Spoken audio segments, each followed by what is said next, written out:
Многу закони, комисии, реформи, но и вице-премиер за борба против корупцијата. Сепак, оваа борба во Северна Македонија останува само декларативна заложба. Скоро сите закони се хармонизирани со препораките на Брисел, но нивното спроведување оди тешко. Причина – слабите капацитети на институциите, кои се дел од борбата против корупција и организиран криминал. Ниту една власт досега не водеше и сега не води сметка за овие институции. Недостасуваат ресурси во различни форми.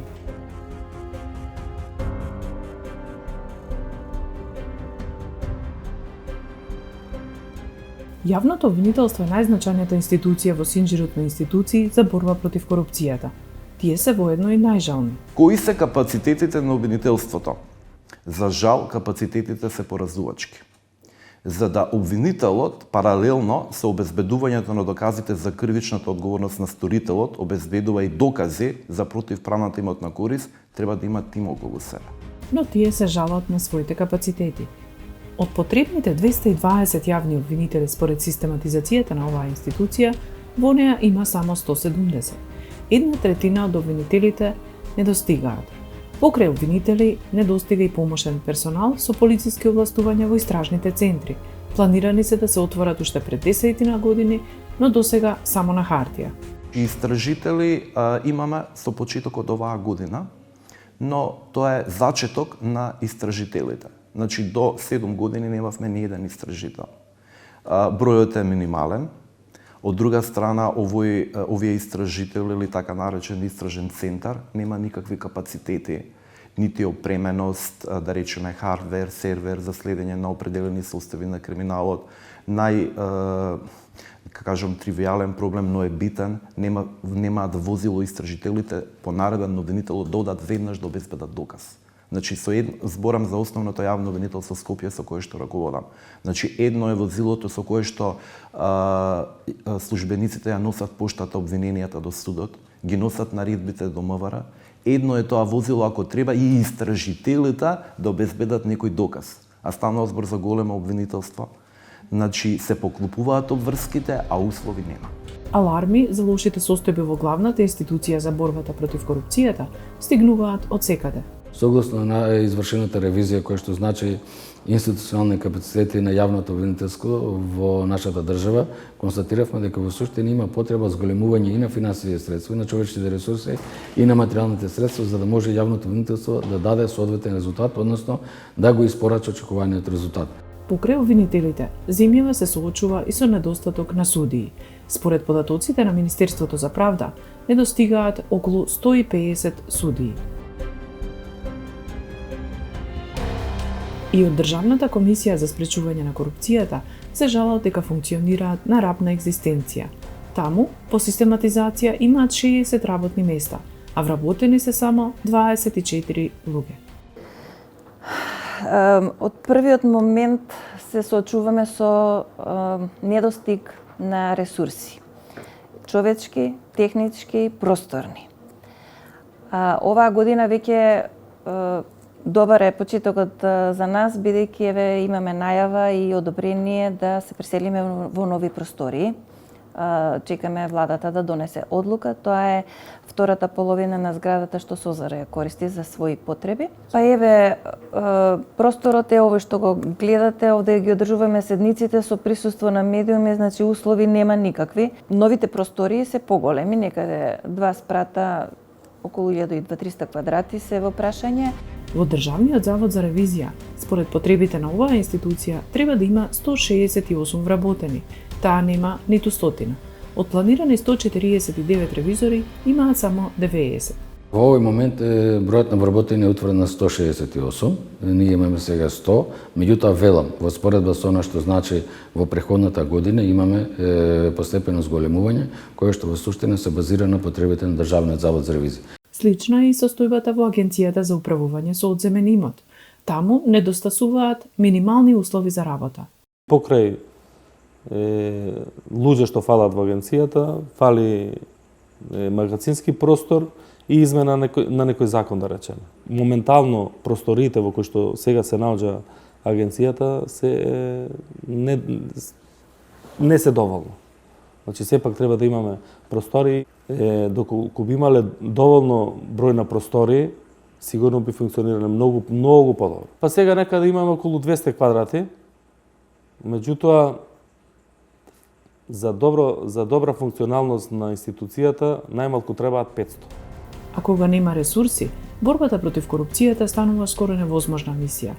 Борче Давидковски, професор на правниот факултет во Скопје, вели дека проблемот со корупцијата е системски и на тој начин треба и да се реши. Проблемот на корупцијата, за жал, е рак рана на нашето општество. Ние мислам дека со транзицијата, со промената на власт, дека немаше и у поранешниот систем корупција, али таа беше така наречена комунистичка корупција, прикриена корупција, односно привилегии повеќе беа. Ние дозволивме да, за жал, системски е проблемот и мораме на друг начин да го решаваме. На овој начин не можеме ние да го решиме проблем. Се дур кај нас во Македонија, оној кој што влегува во политика, оној кој што ќе стане министр, сака да си го натовари магарето за 3-4 години, да испадне еден од големите богаташи и првенствено да се пресели на Водно, Водно ќе падне очигледно. Покрај куќите што беа на црвената буржуазија си имаме згради. И едноставно слечиште кога да е, тоа не може да издржи. Само една анализа некој да направи. Од 1991 година до сега, колку министри биле, колку премиери, председатели на партии и така натаму. Каде живеат сега? Ние као систем им овозможивме на тие функционери да ги искористат сите механизми на политичка моќ, да земат дел од општествениот капитал, дел од буџетот да го трансферираат за лични потреби. Наместо антикорупцијската комисија, во новата зграда купена од владата се всели Министерството за политички систем. Со ова, опремата и софтверот за пристап до базите на податоци останува неупотребена од страна на антикорупционерите. Велат дека во сегашните канцеларии немаат простор за да ги постават. Новиот закон предвидува анкетниот лист, односно изјавата за имотна состојба и суден на интереси да се поднесува електронски. За да се поднесе електронски, потребно е да има соодветен софтвер. Ние во 19 година, јуни месец, со поддршка на USAID, овозможивме на некој начин донаторска поддршка за реализација на тој софтвер. Го развивме анкетниот лист. Пропишан е, не е усвоен, бидејќи ако го усвоиме мораме да го примениме, а не можеме, немаме технички услови. И врз основа на тој формат на анкетен лист го градиме софтверот кој што треба да овозможи не само поднесување, него и автоматска проверка на податоците. Што значи тоа? Јас кога ќе го отворам системот и ќе започнам да го внесувам податоците за мојата имотна состојба, јас не треба да кажам Катица Николовска има имотен лист број тој и тој, едноставно поврзувањето со Агенцијата за катастар на недвижности треба да ги исфрли сите имотни листи каде што јас фигурирам како сопственик или корисник или на било кој друг начин. Или кога ќе пријавам возило, базата на податоци од Министерството за внатрешни треба да исфрли со што се јас располагам. Значи, системот што го планиравме е замислен на таа основа, на тој принцип, колку што е можно помалку податоци да се внесат, а другото само да биде превземање на податоци од базата на податоци на другите 17 институции со кои што ние треба да бидеме меѓусебно поврзани. Нашите институции за борба против корупцијата не може да ги решат своите основни проблеми, а камоли да се посветат на соработката со другите институции. Ресурсите на обвинителството се на многу ниско ниво, како во поглед на материјалната опременост, така и во поглед на човечките ресурси. За жал, се уште не сме електронски поврзани со ниту една институција, ниту со институциите овластени по закон да го следат движењето на парите и другата имотна состојба на граѓаните, како на пример Агенцијата за катастар на недвижности, каде што се запишува собственоста на секој недвижен имот. Понатаму со МВР каде што се евидентира собственоста на возилата. Понатаму ви кажав со управата за финансиско разузнавање, каде што го следи движењето на парите во целата држава, како приливите на физички правни лица со средства од Македонија, така и со средства од странство. Понатаму не сме поврзани ниту со управата за финансиска полиција. Значи, недостасува системско зајакнување на капацитетите на обвинителството и поврзаност со другите институции. Од обвинителството се жала дека немаат ресурси, додека останатите институции чекаат на нив. Ова е еден од главните проблеми во системот за борба против корупцијата. Тој период на преземање на активности од надлежните органи мислам дека треба да биде побрз и поефикасен и само со тоа може да ја подигнеме довербата кај граѓаните. Да претпоставиме дека Државниот завод за ревизија констатирал одредени неправилности и доставил до јавното обвинителство, Министерството за внатрешни работи и до финансиската полиција и така натаму, не може да трае тоа 3 години во фаза на истражување и така натаму. Сладјаната асеба од Transparency International Македонија го потврдува фактот дека секаде во институциите недостасува кадар. Истовремено таа додава дека не се води сметка ниту за тој кадар што во моментов го има во институциите. Во сите институции кои што се надлежни за било кој аспект на борбата против корупцијата и криминалот, недостасува човечки капацитет. Значи, не се пополнети сите работни места во актите за систематизација, ниту во јавното обвинителство, ниту во управата за финансиско разузнавање, ниту во управата за финансиска полиција, во антикорупцијската комисија. Значи, секаде имаме недостаток од луѓе кои што би биле извршители во смисла на превенција и борба против корупцијата и криминалот од секој аспект. Нека да се прават напори да се реорганизира, да се направи нова систематизација, ама тоа е пак со недоволен капацитет и човечки и просторно и секако. Се назначуваат луѓе на нови места, а седат уште на старите, не можат до крај да си ги остварат своите функции. Тасева додава дека ова е само еден дел од проблемите, односно дека не се дава приоритет и недоволно издигнато значењето од екипираноста на овие институции. Сепак, вели друго прашање како се градат и самите институции одвнатре и каков интегритет имаат, а последен пример за тоа е и случајот со Сашо Мијалков. Значи, системски треба да се работи, да не зборувам за друго, она што се вика немаме капацитет за паралелно водење на финансиска истрага во исто време со криминалната. Ако јас почнам да водам истрага за Сашо Мијалков, не може до сега да не му биле смрзнати сите имоти. Не може денеска да викаме он нема ништо на негово име, ама законот дава и други можности, конфискација од трети лица. Ама ете, ако кажеме дека и тоа не сме го направиле, тогаш зашто зборуваме? Дали е тоа недостаток на капацитет и знаење или е нешто друго? Значи, може да има некакво влијание, ама имам ли јас интегритет? Или сум корумпиран? Во земјава има 139.000 административци во јавниот сектор. Државава никогаш немала повеќе кадар, а во исто време никогаш повеќе не ни фалеле луѓе. На вистина, они немаат луѓе, што е и за волја на вистина. Немаат софтвер, не може да влезат у системите. Исто така е голема грешка се. Али, така работа терор, и обвинителство не е екипирано, ни финансова полиција не е екипирано. Секаде кај нас се доекипираме со партиските војници, влегуваат особено во класичната администрација, каде што без школо, без не се бара стручност и компетентност и не одат на работа, едноставно си бркаат партиски активност. Ние така е полниме администрацијата. Веќе дојде до 147.000, беше 2017 беа 123.000, веќе 140 и нешто илјади, не читав податоци, дека администрацијата, само во изменативе месец-два, 3-4.500 се биле примени. Покрај немањето ресурси, бидејќи вие ако не можете у некој регистар, у некој систем да влезете, едноставно не можете пешки да идете, што би се рекло, рачно да барате податоци. Стварно, у денешно време на дигитализација е смешно. Но, исто така, многу голем дел е интегритетот на тие што ја вршат функциите.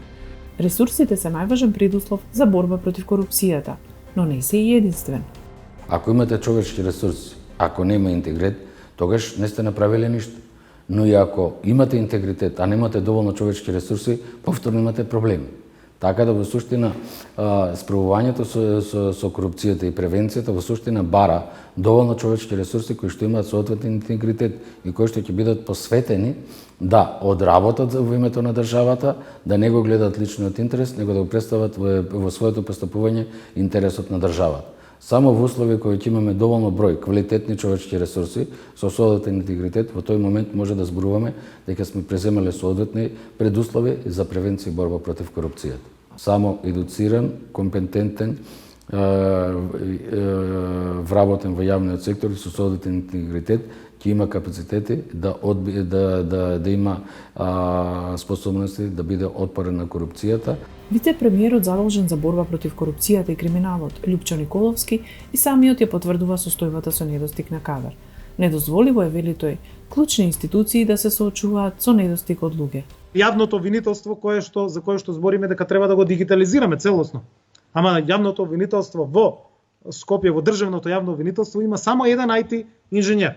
Управата за јавни приходи има само 2 или 3 вработени кои што се занимаваат со секторот или областа за проверка на потекло на имот на избраните именувани функционери, што е значајна тема и на која што велиме во идниот период ќе носиме и законодавство и легислатива и ќе ни треба силна имплементација. Легислативата и нејзиното изигрување е уште еден камен на сопнување во борбата против корупцијата.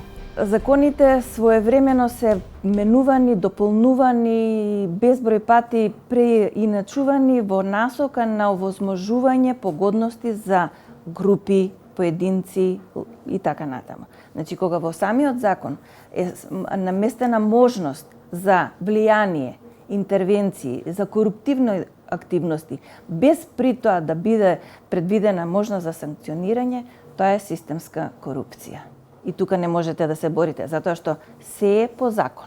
После престанувањето на мандатот, многу имот се појавува кај одредени личности, затоа сега и ние се залагаме да се пристапи кон донесување на закон за потекло на имот за сите граѓани.